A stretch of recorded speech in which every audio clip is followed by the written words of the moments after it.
The Holocene has ended.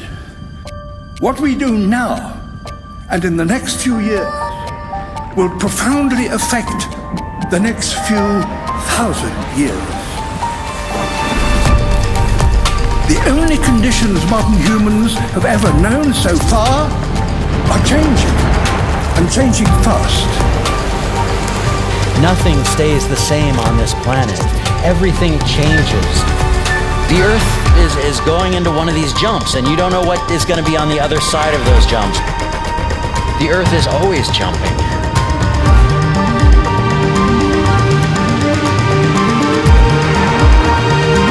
Things move on this planet. Things are not still. Everything is turning.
As it begins to run out of fuel, the sun won't simply fade away to nothing.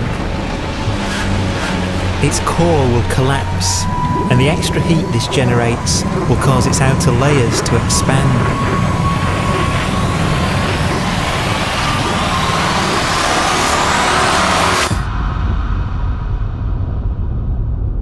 The sun is now dead. Its remains slowly cooling in the freezing temperatures of deep space.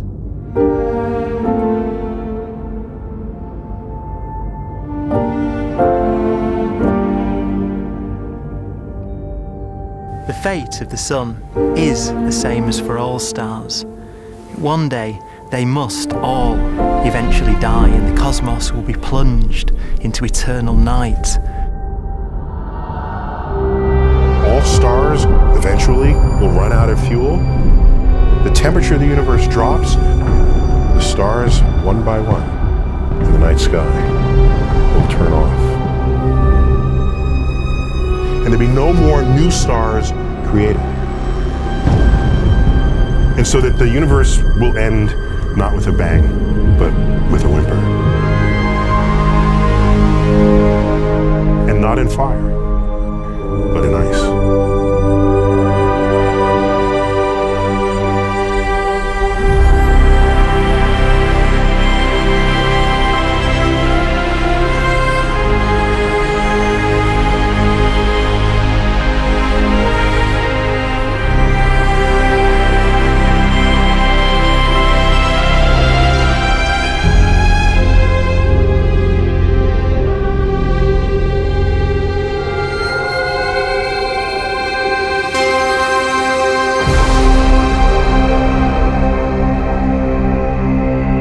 With no fuel left to burn, a white dwarf's faint glow comes from the last residual heat from its extinguished furnace.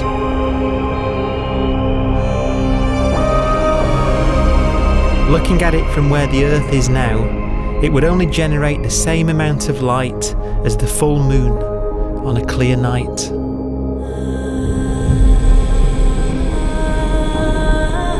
The faint glow of white dwarfs will provide the only illumination in a dark and empty void littered with dead stars and black holes.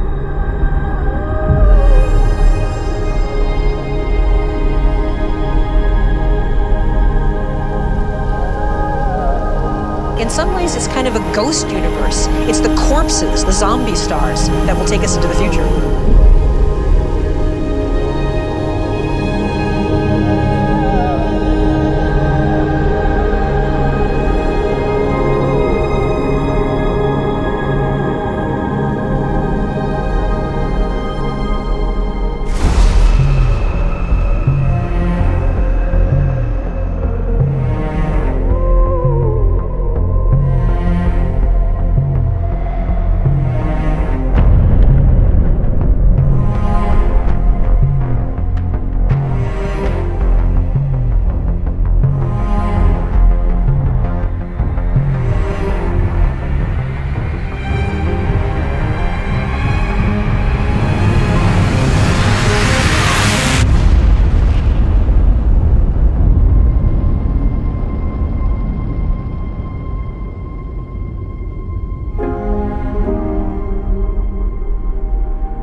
A black dwarf will be the final fate of those last stars.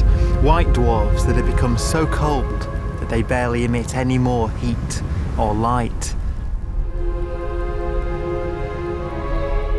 Black dwarfs are dark, dense, decaying balls of degenerate matter, little more than the ashes of stars.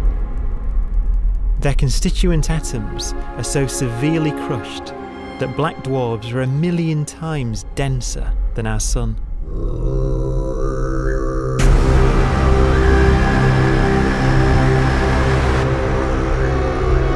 Stars take so long to reach this point, we believe there are currently no black dwarfs in the universe.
We have a pace of life that's based on really the energy available to us now.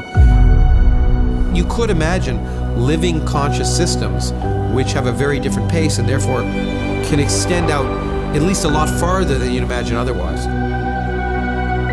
You could have a living system where if it had a thought every 10 trillion years, that would seem normal. Even if our life dies out, one could imagine at some time arbitrarily far in the future, a fluctuation occurs which allows intelligent life to exist again for a little while. So you might have islands in time of intelligence.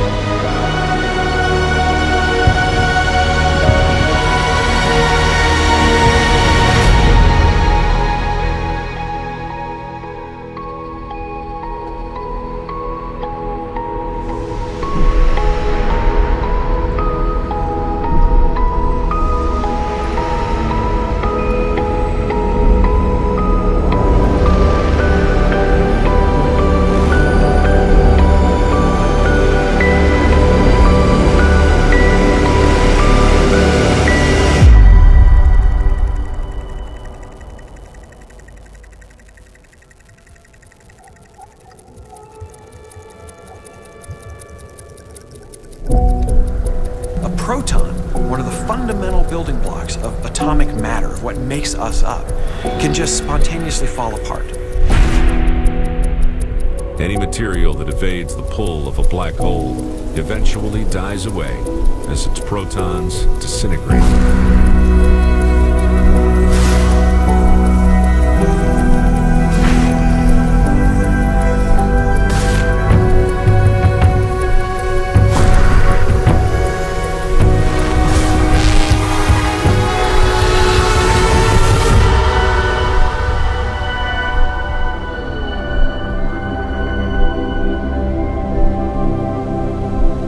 The matter inside black dwarfs, the last matter in the universe, will eventually evaporate away and be carried off into the void as radiation, leaving absolutely nothing behind.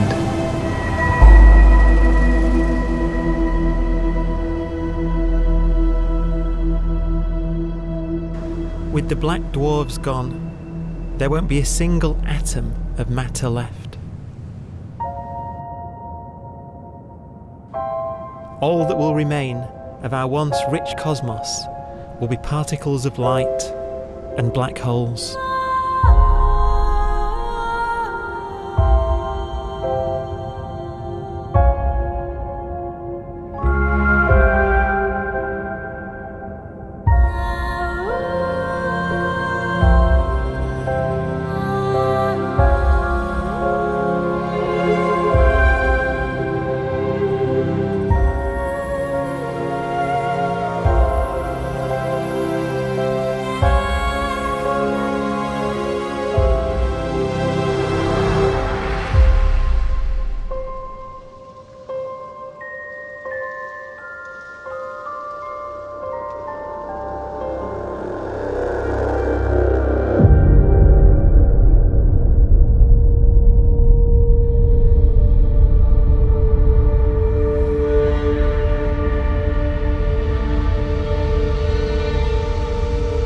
The arrow of time creates a bright window in the universe's adolescence, during which life is possible. But it's a window that doesn't stay open for long. As a fraction of the lifespan of the universe, as measured from its beginning to the evaporation of the last black hole, life, as we know it, is only possible for 1,000th of a billion billionth billion billion billionth billion billion billionth of a percent.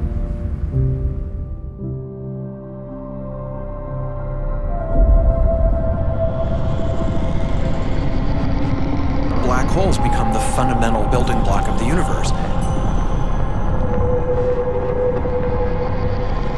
A galaxy will basically be a supermassive black hole in a center with smaller black holes orbiting it. Zombie galaxies filled with black holes continue to evolve.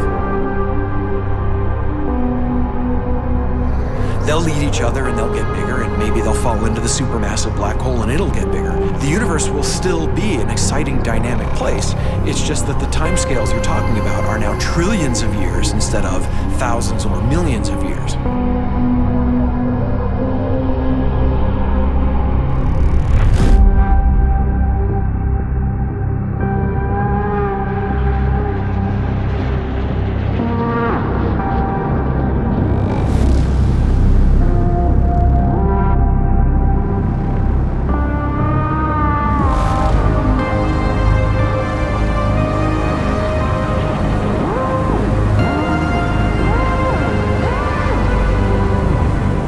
Black holes can bang on space-time like mallets on a drum.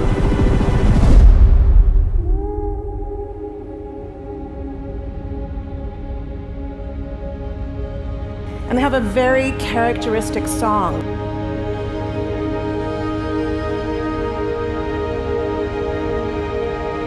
Imagine two black holes that have lived a long life together. At the end of their lives, they're going around each other, crossing thousands of kilometers in a fraction of a second. As they do so, they leave behind in their wake a ringing of space, an actual wave on space-time.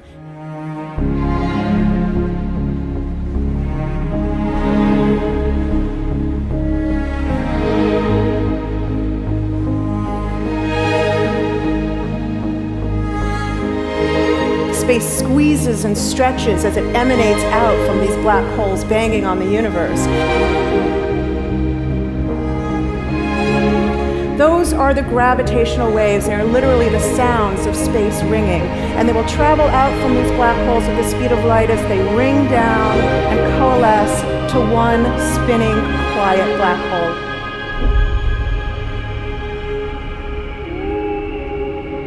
If you were standing near enough, your ear would resonate with the squeezing and stretching of space. You would literally hear the sound.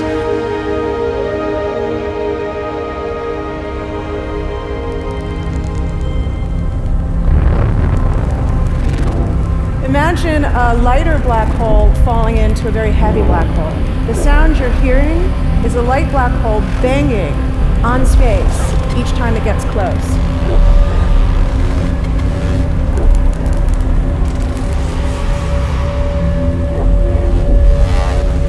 As it falls in, it gets faster and it gets louder.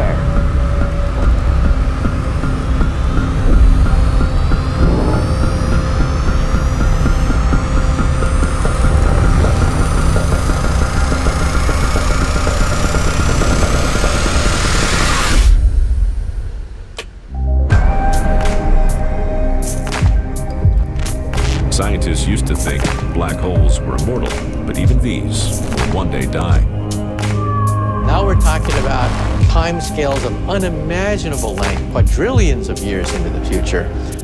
On that timescale, even the black holes begin to evaporate.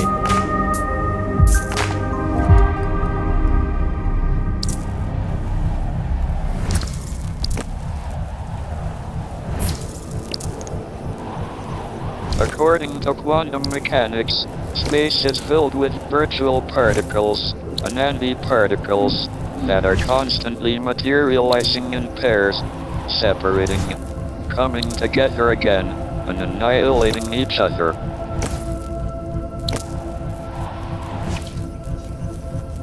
In the presence of a black hole, one member of a pair of virtual particles may fall into the hole, leaving the other member without a partner with which to annihilate. The forsaken particle appears to be radiation emitted by the black hole. And so, black holes are not eternal. They evaporate away at an increasing rate until they vanish in a gigantic explosion.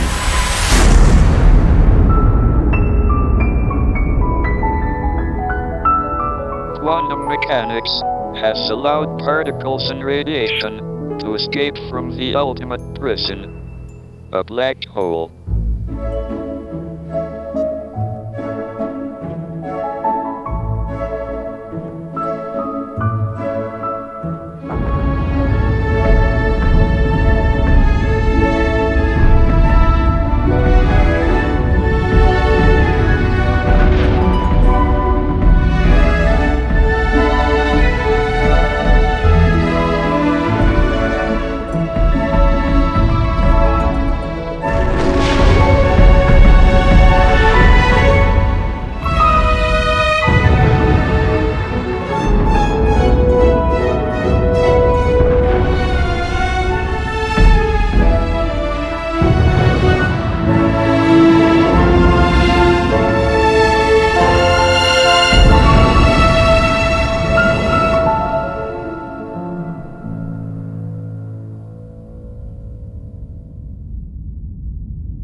Philosophers and poets have asked the question, will the world end in fire or ice? We can now give an answer. The latest evidence shows that the universe is not slowing down, but it's speeding up out of control. And the universe, we think, will die in ice. Trillions upon trillions of years from now. Empty space itself has energy. In every little cubic centimeter of space, whether or not there's stuff whether or not there's particles, matter, radiation, or whatever, there is still energy even in the space itself. And this energy, according to Einstein, exerts a push on the universe. What is the weird stuff that's accelerating the universe? We call it dark energy.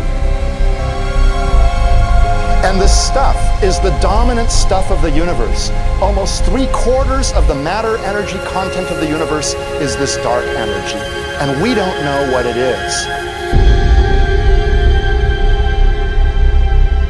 Dark energy, unlike matter or radiation, does not dilute away as the universe expands. This has crucial implications for what the universe is going to do in the future. So what will be the future of the universe? Well, if the dark energy remains dominant and repulsive, the universe will expand forever.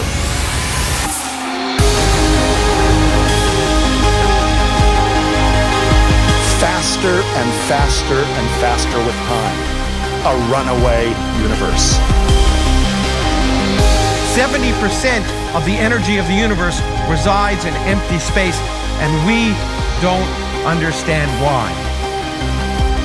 But we do know what will happen. If that energy continues to be there, the universe will become cold and dark and empty. That's the future as it might be. We don't know because we don't yet understand the nature of dark energy. Until we do, we won't know the future. We won't even understand our own origins, and that's why we want to know and study this subject.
Forecast does seem to be for an ever colder, ever emptier universe.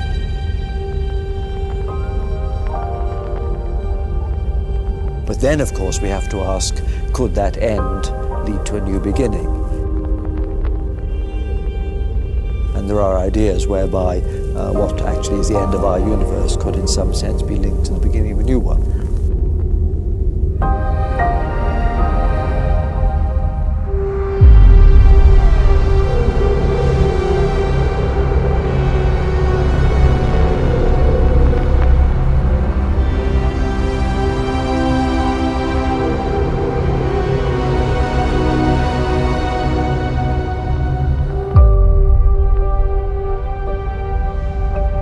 We've worked out the mathematics, the equations. They seem to say that if you have an atom smasher that can concentrate tremendous amounts of energy at a single point, you can perhaps open up a gateway, a baby universe.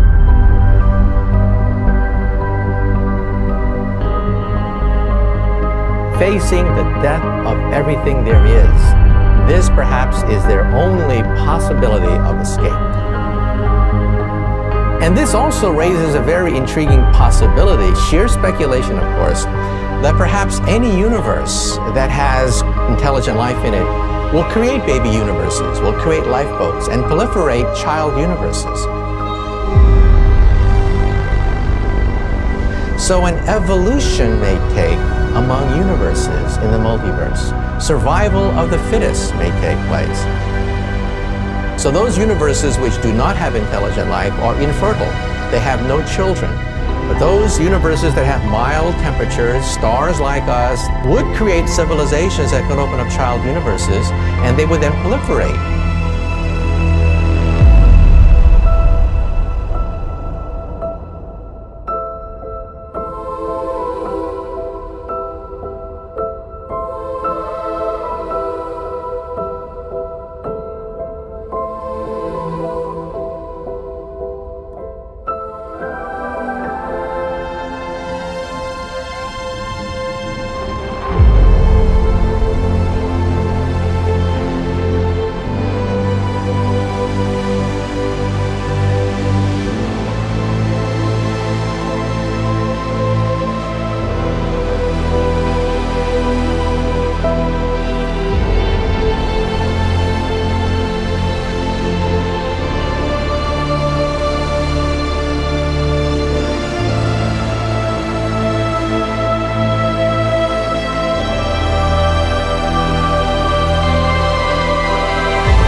After an unimaginable length of time, even the black holes will have evaporated, and the universe will be nothing but a sea of photons gradually tending towards the same temperature as the expansion of the universe cools them towards absolute zero.